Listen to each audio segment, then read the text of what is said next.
welcome to the Leadership Table. I'm Dr. Kevin Hairston, and I am your host. And this is a place where we bring together leaders who represent the community, represent politics, represent the faith community. But most of all, they care about leadership.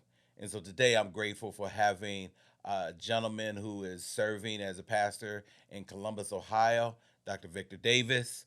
He is one where, if you live in the region of Central Ohio, you are very much aware of what is happening through his ministry, not only his leadership, but the leadership and the impact that Trinity Baptist Church is making on Columbus, Ohio. And so, Dr. Davis, thank you for being with me here at the leadership table. We appreciate you taking the time, man, to kind of join and kind of help us understand your leadership journey. Let me ask you this. Given the nature of what you do as a pastor, have you always seen yourself in this capacity? Before I answer that, let me first of all thank you for having me today, coming out here in all of this cold weather on a Monday. For those of you that are watching, it's snowing again in Ohio, so we're having anxiety.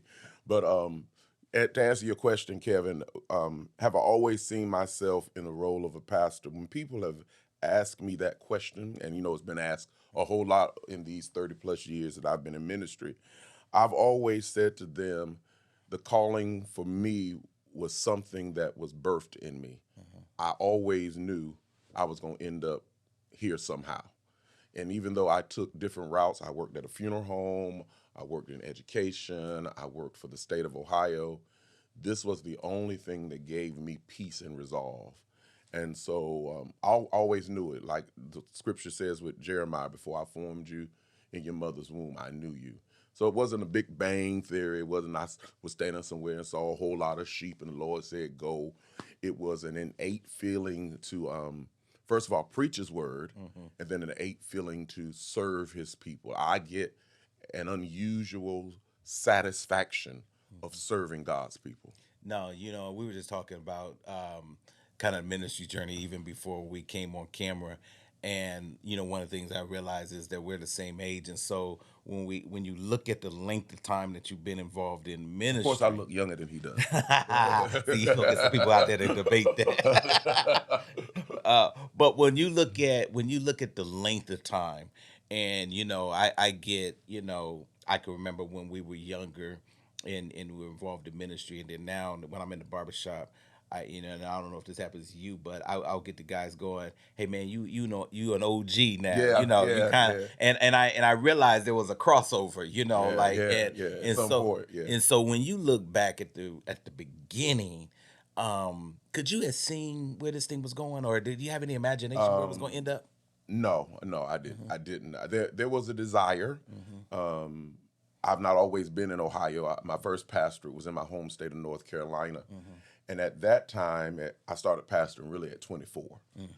And at that time, being in North Carolina's system of denominational practices, any church that I desired to go to at that time, those persons were my parents' age.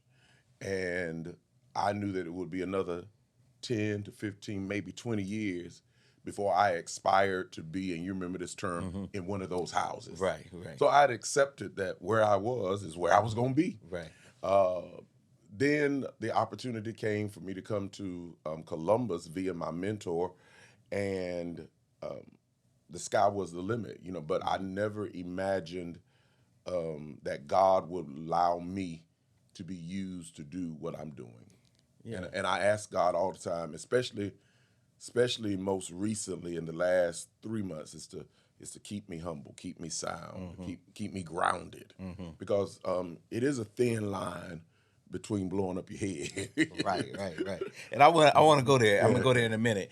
But take us back, man, to North Carolina, because you said your beginning roots was in North I'm Carolina. I'm from Fayetteville, North Carolina, Okay. born and raised, a graduate of one of the last four historically black high schools in Fayetteville, E. E. Smith High School, home of the Golden Bulls, the only high school that matters. I'm a graduate of Shaw University, a historically Baptist affiliated HBCU, the oldest in the South. There is no other college. um, and all of my initial training was in North Carolina. My education, as well as my denominational work as a Baptist was through the General Baptist State Convention in North Carolina. So when I hear your story, I mean, even those bullet points, man, I could tell you were not cut to be in any other denomination. Yeah, man. Like you was molded in the Baptist church. I am what I am, Yeah. man. I and speaking of historic, Fayetteville is a college town. We have Fayetteville State University, which is an HBCU, and my church, which is the First Baptist Church, was pastored by one of the leaders of Fayetteville State University back in the day. His name was E.E. Smith. Okay. And so my high school, E.E. Smith. And there are other names, J.W. Seabrook, Chavis, and others that are historical figures in Fayetteville. But my mentor, who also happened to be my pastor, and my father in the ministry is the Reverend Dr. C.R. Edwards, who now sits in glory. Molded me, shaped me, influential in my life. I can't say that everything he was I wanted to be, but he laid an example for what I should be and what I should be doing as a preacher of the gospel. And I want to talk about mentorship in a moment, but you mentioned about even your educational track. You know, going to a historically black college, going to, you know, a high school that had definitely some historical roots. How much did that impact your Man. leadership in your ministry? Oh man, it is who I am. It is it's so important that we take a responsibility, especially the black church, for ensuring that our people, our children, have knowledge and culture of who they are. That black history is just not 28 days for us. It's every day of our lives. And in everything from the toilet to the camera to eating peanut butter. It's something that African Americans had their hands on in producing this country and even this world that I think often we take for granted. Yes, I do believe that an African American historical curriculum should be included in the public school system, but I also think that we have a responsibility to ensure that our story is told and that our children have a pride, even if it's a mixed culture of who they are.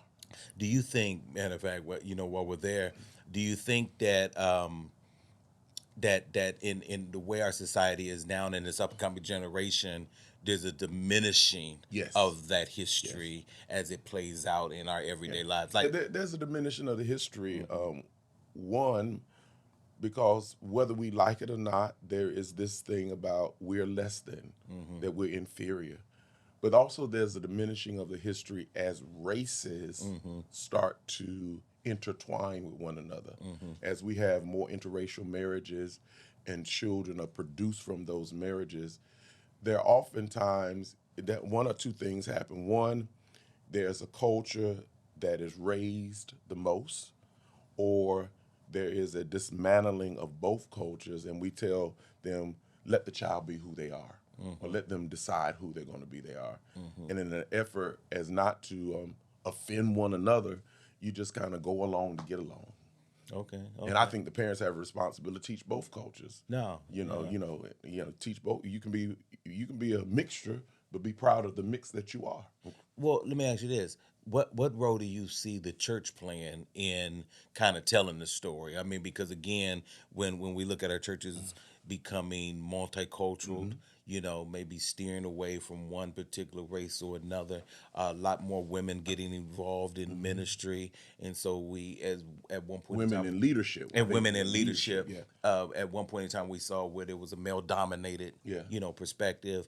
What role do you think the church going into the next several decades play in telling the story? Now, Kevin, I'm going to assume I'm going to assume that you're talking about the black church Well, or the church as a whole, because would it's say, two sides to that question. I would say the church as a whole, but even though I believe that the black church has a responsibility, you just mentioned where in a multiracial environment, maybe there's a lessening of a story. Is there a way or a component that story can be told even in a multiracial perspective? Let me deal with the universal church first of all. The predominantly universal church does not apologize for their identity. Okay. When we go to other churches of other races, there is no apology for who they are. Right. there is no adjusting for who they are. If someone who chooses to go to that church who's not in the majority, they don't make a difference for that person or those persons. There's not an apology. Even for the churches now that we see a multicultural, quote unquote, most of those churches are led by a white person or a white couple. They do not apologize for being who they are. And you do not hear an emphasis or any curriculum or message of social justice or liberation that relates to any race, right, whether it's female, white, or black. And in some of those situations, there is a political skew that is right winged. So that's part one. Part two is I don't think that the black church should apologize for who she is. If you choose to come to the black church, you've made a decision to come to where there is black leadership, black influence, a black message that is scripturally based. Because in many ways, our struggle, especially in America, is biblically related to what the story of redemption is through the gospel. So let me ask you that in that vein of conversation, and I hear you because you talked about a lot of the mentors that played a role in your life, and so quite naturally there was an infusion of a historical significance that they laid a foundation, Yes. and that you appreciated. They helped shape the a historical perspective. You appreciated that. You adopted that in your ministry, and boom, you lead on. In your observance of the emerging leader, especially in the black church, the emerging young preacher who's going to be taking the mantle over the next decade or two, do you still see that love for that No, historical social no, justice no, taking the mantle? no. No, you and I are the same age, and our generation is probably the first recipients of the struggle. We are the recipients of all of the grants, the equal opportunity. We benefited from that greatly than probably any other generation. As we benefited, our children have benefited and have not, and our grandchildren have not had to deal with the struggle of what even we had to deal with. So the generation that we're dealing with now, because of the influence of social media, I don't think they have an appreciation, nor do I think they even see the need to infuse the culture of who we are and how we got where we are. But do you think that's them, or do you think we played a responsibility in it? I think it's them. Okay. I think it's them. They're going to schools where there are more people of different races and culture. They are benefiting more. Many of them have never lived in an all black community.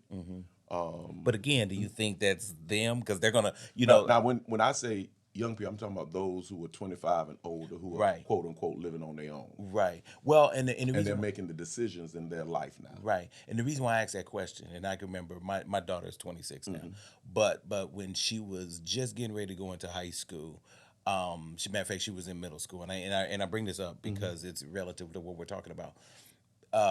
She was going into middle school, and I wanted to put her in. She had been going to the private schools at that point, and I wanted to put her in high school because I felt like, look, She needed that diversity. daddy. Well, not just the diversity, but daddy went to a public school and lived in a neighborhood that had some challenges. I want you to have some real life, some challenges, and I'm talking to a pastoral colleague of ours, and his kids were just a couple years older than my daughter, and he said, "Man," he said, "we did the same thing." He said, "We put our children in, a certain school in Columbus," and he says, "I had one of the teachers say to me, 'You guys are in a financial position where you got options. Don't apologize for being in that position.'" And he said, "We realized that we were doing something that we were fortunate enough to do something different." And so he said we opted for different. And so when he's talking to me, he's going, "Don't apologize for being in a position where you can do something different." But here's my point. My point is did different get us to what you're talking about, where they lost a sense of what that that come up looked like that we went through? Well, maybe I've got to reconsider. It probably is our fault Yeah, because we have the responsibility of parents yeah, of ensuring right, that our children get those foundational cultural experiences. right, right, You know, if you live in the suburbs, you ought to ensure that your child knows who King is. right, You know, right, right, you know, and I kind of can relate to that because my children were raised in the suburbs. right, My daughter went to private school for part of her education. My son did not, and but I've always said to people, you can't be no blacker than Victor Davis. right, So right. that part of their life, Yeah, I mean the art in my house is right, black. right, I send right, black Christmas cards out. right, right, I mean I've got on black, you know, right, my car is black, you know, right, and I right, pastor a black church. right. You supportive of So black. they get Right, that. They right, get that. right, right. And yet in my rearing of them along with their mother, Mm-hmm. we've had to teach them to be appreciative of other cultures. Right. And where we chose to live, and I have our children publicly educated, kind of forced that. Right. Because many of their friends they came up with were not all African Americans. Well, I heard this argument a long time ago. I'm a fan of HBCU. Let me just say that for the record. There's I'm no a other fan. way to Yeah, be yeah, a yeah. man. Well. As a matter of fact, Sunday at our church is our Super Bowl Sunday, and we Yeah, encourage yeah. everybody to wear their favorite team. Yeah. I will have on Shaw Yeah, yeah, University yeah. attire. Now, but I have to say for the record, man, I'm a graduate of the Ohio State yeah, University. we will forgive you for You that. know, I had to say there's only one. There one, would be one- no the Ohio State there- University if there were no HBCU. Right, but So- I respect but I respect HBCU. Don't get me wrong. But in that same vein, I used to hear this back in the day. And you tell me whether or not there's any realness inside of it. But they used to say, you know, a student could go to an HBCU and get that culture, get. I mean, the pride that you're showing even today. They can get that, but then they enter into a real world that doesn't look like that. Oh, that's not true. That's what they used to say. That's not true. So I don't know who they are. well, what I'm saying Probably is probably no. those who said that have Right. never been to an HBCU. No, but I'm saying that as we talk about even our children and even leadership. Let me say that. Let me say this. Attending an HBCU, whether it's the top ones, and the top ones are the Howard, Hamptons, Spelman and Morehouse, or some of the others that you may not hear about a lot, like Shaw University, Livingston College, St. Aul, Clafton. Once you attend an HBCU, one of the things that HBCUs teach is how to survive Okay. in a culture where you're not meant to survive. We, of course, have this infused pride, but we are also taught to live in America and survive unashamedly of who we are. Don't forget that most of your professionals, even in 2026, are produced by HBCUs. Okay. Your doctors, your teachers, your lawyers are produced by HBCUs. Right, right. And most of your students who attend your white institutions for their master's and professional degrees come from HBCUs. Okay, okay. So don't get it twisted. Right, right. You didn't have that opportunity. No, I didn't have that opportunity, but I would Missed but, out on but- something on No, life, and, yeah. and no, I'm gonna tell you. No, there was a day, and I'll be honest with you, there was a day where Morehouse almost had me. Oh, yeah. But I opted, man. I wasn't in a financial position. Yeah. And so And right, stop right there.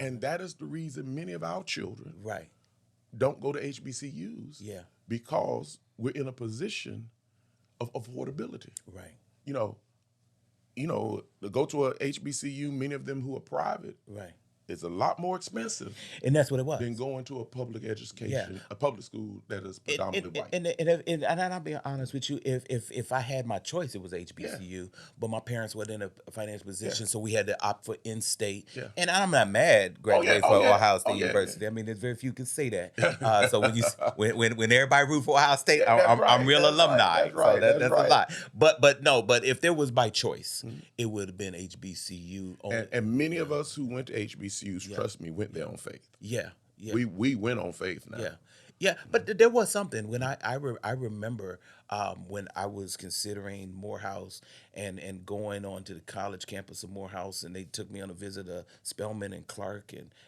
Morris Brown. I Oh mean, yeah. it was phenomenal. Yes. And Yes. to be in Atlanta and to Yeah. have that, and like you said, I think the exposure of more HBCUs is what we need Yeah. for our students, because there's a lot of my wife was going to school in Alabama, and she said we were down the street from Yeah. Yeah. Alabama A&M and et cetera, and so they were in the South Yes. exposed, Yes. but to those of us in the North, we needed to learn a little bit more. It's a certain kind of cultural pride Yeah, that comes from a community where there's a college right, and where there's an HBCU. right, I've got family members who didn't attend Fayetteville State University, right, but they come home for homecoming. right, right, right. My grandfather worked in maintenance Mm-hmm. at Fayetteville State, and what they said was, they would say, "Oh, Lee works over there at the school." Right, Now right, he was just a janitor, Right. but he worked at the school, Right. so there was a certain kind of pride that you Right, had, right. Because my granddaddy worked on the college campus. right. But let's come on back to today's emerging leaders and those who are existing in the Okay. pulpit right now.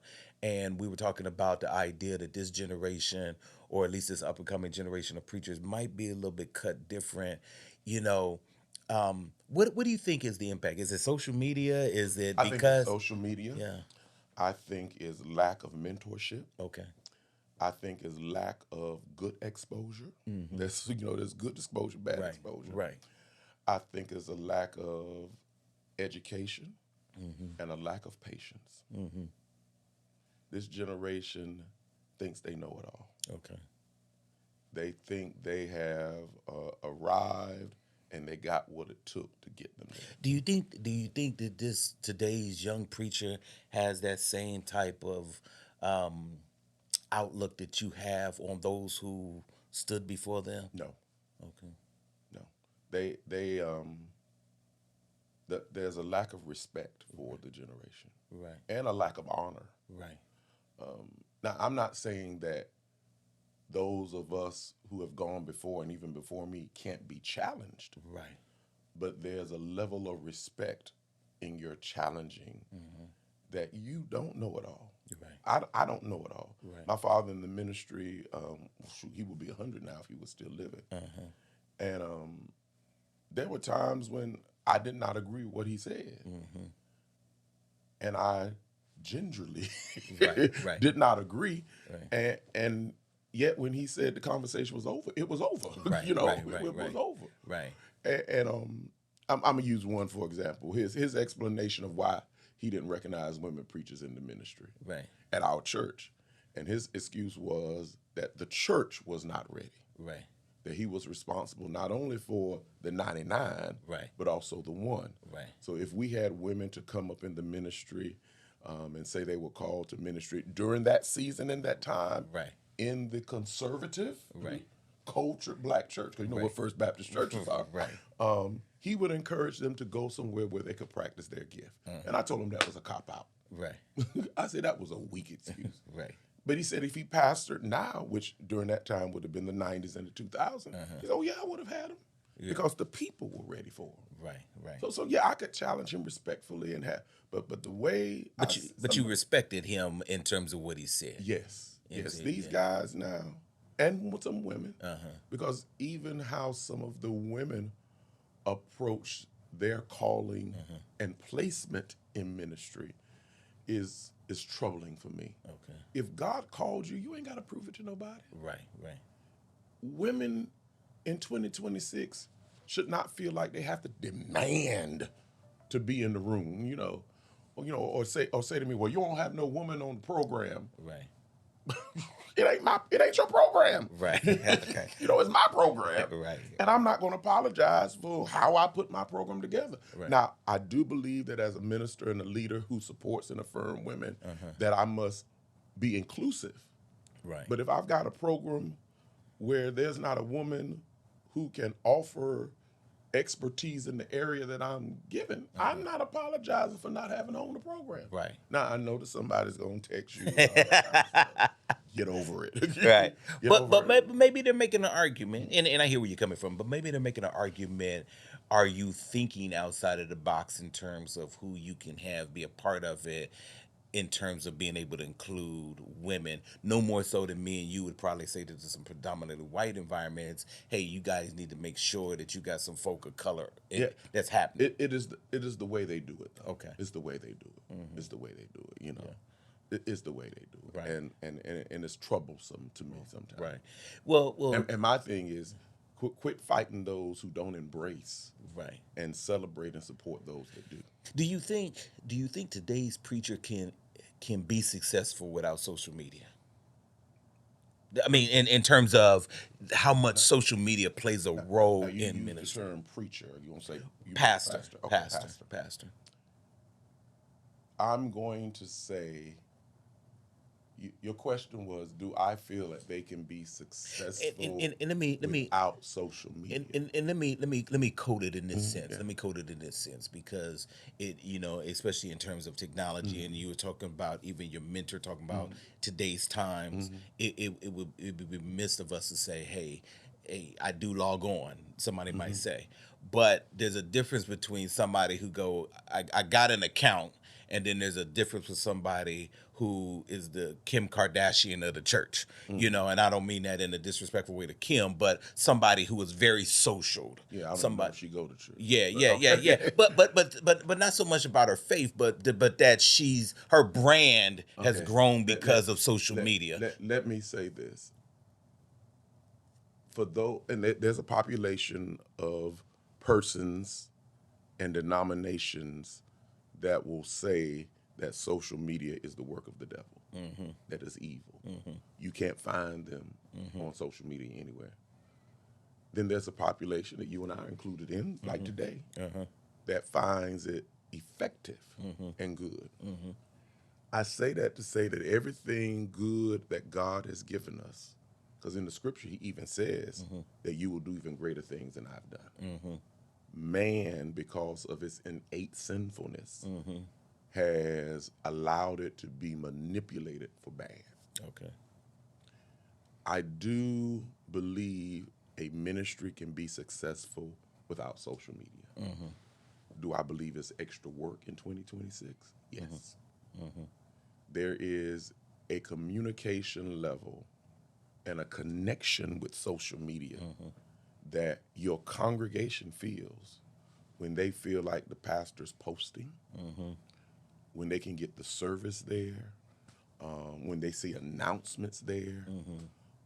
Something as simple as, for those of you that don't know, we were kind of snowed in, can you believe that, in Columbus a few weeks ago. Ohio.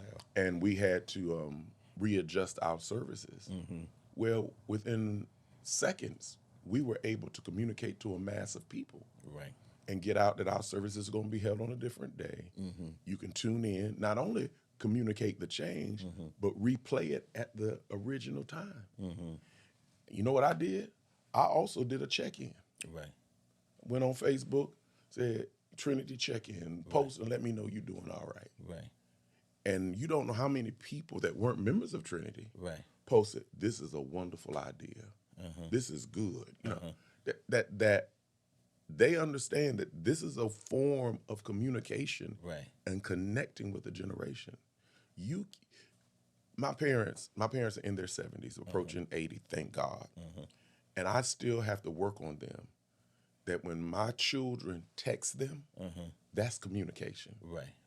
My children ain't gonna pick up the phone and have a conversation with you. Right. Hey, how you doing, Papa? How you doing, Mama? Doing all right. Mama, can you send me $20? That's communication. Right. I even have to accept that. Well, and it's funny that you say that, is because I can remember this was probably back in the in the early 2000s, maybe middle 2000s. You know, my grandmother at the time, she would have been about 101 by now, but she passed in her late 90s, and but at the time when she was living on her own, we'd all periodically call and check. Yeah. And you know, she was literally that little old lady from the storybooks where she drives her 1972 Plymouth that only had about 50,000 miles on it, and she drive it to the store and to the church. And so she was home 90% of the time. And so when you would call, and so I remember one time, man, calling, couldn't get a hold of her. And I'm like, man, you know, that ain't like her not Yeah, to be yeah. home. And but she didn't have no answer, but she ain't had no nothing. And I can remember saying to her, I said, let me get you a cell phone. Let me buy you at least get you a voicemail or something to where we need to know. And I remember her telling me, she said, Kevin, you know, I don't need none of that. And I said, but we need to know you good. You know, you make us nervous when you don't answer the phone. And she said, when I'm home, I'm home. Yeah, And yeah. when I'm not at home, I'm I'm not not at at home. And it literally it took her another decade or two just to have a cell phone when she was in a nursing home just for maybe But Kevin, but think about it. You and I are children of the 70s and 80s. right. Think about how peaceful our lives were Yeah, yeah, yeah, and how calm they were, even in tragic situations. yeah, I mean, we get the news immediately. yeah. And as soon as we get it, we are real. If you're a pastor with a Right, pastor's heart, right. we are thinking about how am I going to get this message to my people, Yeah, knowing that they've already got the message. right, During that time, right. the pastor, who in some, or I would say, maybe 65% of the communities, Yeah. was the most educated person in the community. Right. He was the informant, Right. and so the people trusted him. But look, your grandma lived almost 100 because she wasn't stressed. She wasn't stressed. You're right. You're right. But what do you say to that emerging leader? What do you say if you were going to give advice, even beyond the social media? Because Stay in your place. yeah, Wait your turn. Well, no, I don't, because I don't like using wait your turn. No, I don't like using wait your turn. I like, let me see if I can come up with something real quick on top of my head. Play your season. Okay. Play your ending. okay, Play your position in your ending. Enjoy being a young person. One of the things, now, Kevin, I recognized the calling probably about 13 or 14. okay, I mean, literally telling my mom, I want to preach. Mama took it seriously. And I was serious. And my mother took me to talk to my pastor. My pastor, Reverend Dr. C.R. Edwards, talked to me. I remember it almost like last day. Sent me away and told me to go be a child. Best thing he could have ever done. I came back at 18, 19. He says, now, you know. But I think we mess up a lot of kids as pastors, allowing them not to be children. okay, I got scripture to back it up. right, Jesus was in the temple at 12. We didn't hear no more about him until he was 33. right, Somebody said, what was happening? He was being a child, right, a right, teenager, Right. Young adult. right, right, right.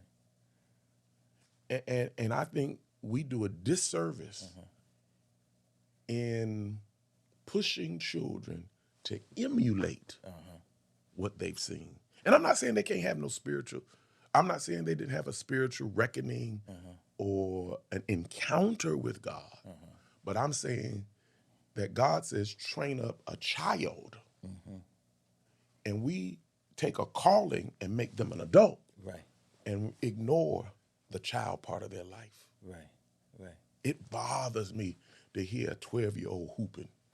right, You ain't got nothing to hoop about. right, right, right, And what we do, oh, he got it. right, right. You better blow, boy. Yeah. And then he gets to be 21 and hasn't never had a childhood. Right.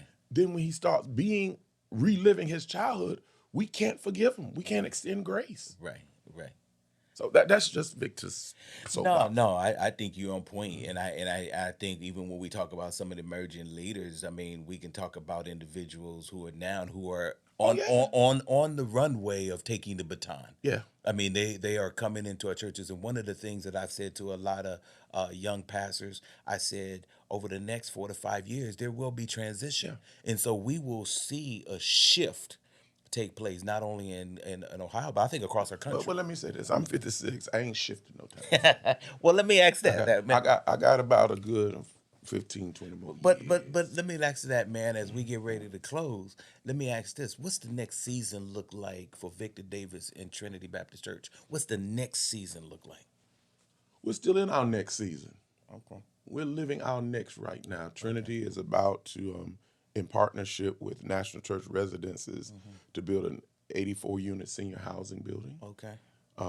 We have on our vision, or in our vision, to build a new sanctuary. Okay.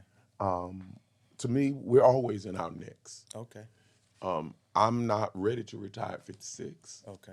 And if I did retire, or when I do retire, it is my hope to return back to a historically black college Okay. and work in student life.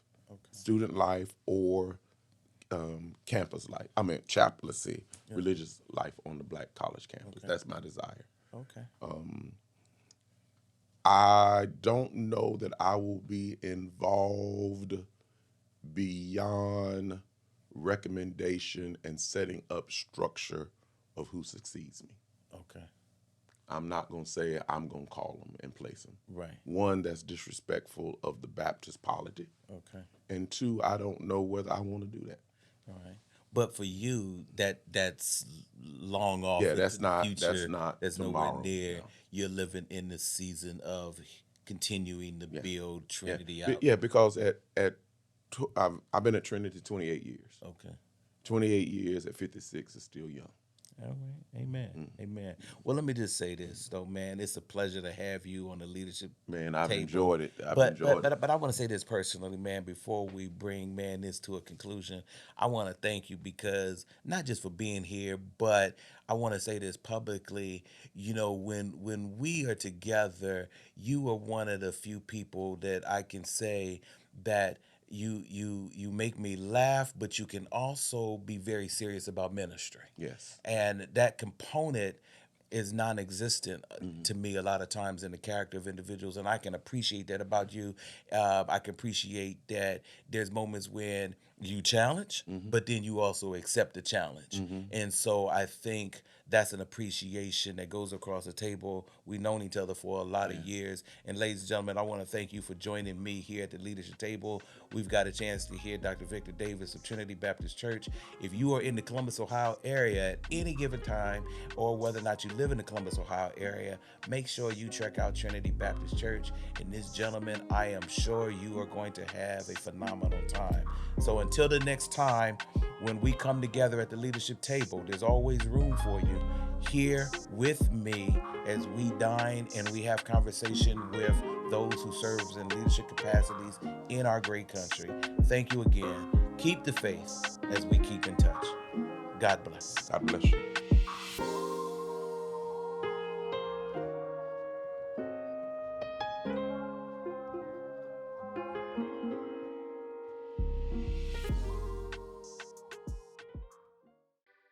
Boxland Media.